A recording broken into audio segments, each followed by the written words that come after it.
Welcome back to the channel and welcome back to another quick pick prediction video.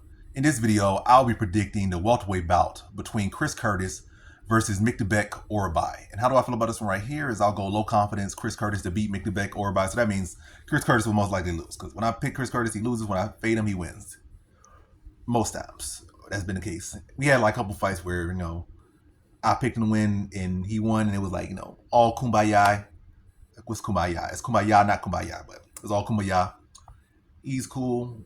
I'm cool. On the same accordance, it goes through. But those times were few and far in between. It's more so the opposite. I pick him, he loses. I fade him, he pulls off upset or something. Or and there's been times where I picked against him and he lost, or he should have lost, but he kind of got away with my ball fight was picking him apart. But it was like eye poke or whatever, and then it was just turned into a no contest or stuff. In a couple fights he did lose, I picked him to lose. So yeah, but yeah. But either way, not the greatest history as far as predictions with Chris Curtis. But yeah, so took a minute, 13 seconds of your time. Now to the prediction.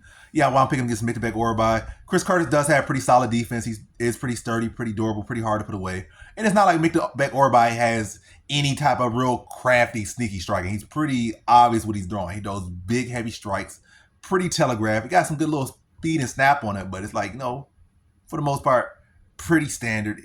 He does have some unorthodox strikes, which can be a little bit surprising, but if Chris Curtis comes in on his best game, work behind that jab.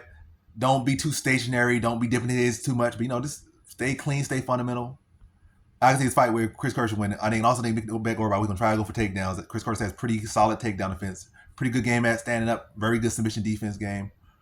Been dealing with a lot of big middleweight, so the strength or whatever, Myktybek Orolbai should be no problem. Maybe the speed will be in the weight cut and stuff. Will probably affect his chin a little bit, but it's not going to affect like Hermanson did. Hermanson came down to the weight class. It was already a big middleweight, and he dropped down to welterweight late into his career, which was dumb.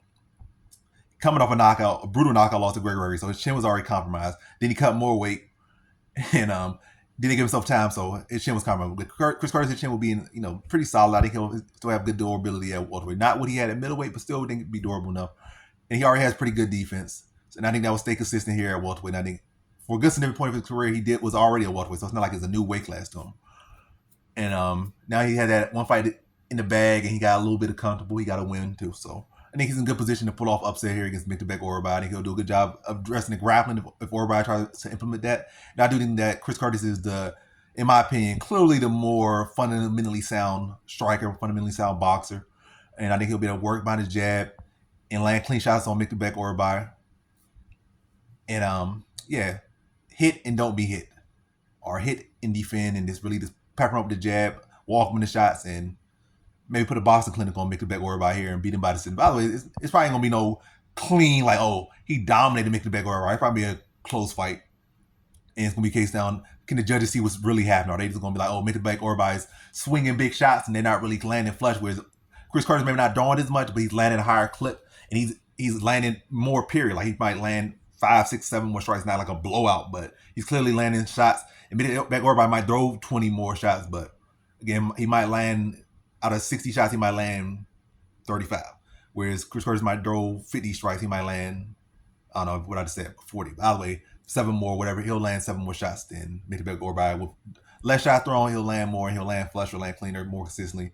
Orolbai will be throwing the heavier shots, but he won't be landing this flush, and he won't be sending shots of his best as good as Chris Curtis. And Chris Curtis, beats him by decision here. Just the cleaner, more fundamentally sound striker, and it does a good job of adjusting the grappling to make this a striking battle and beats Myktybek Orolbai by decision. So in this one, I got Chris Curtis via decision.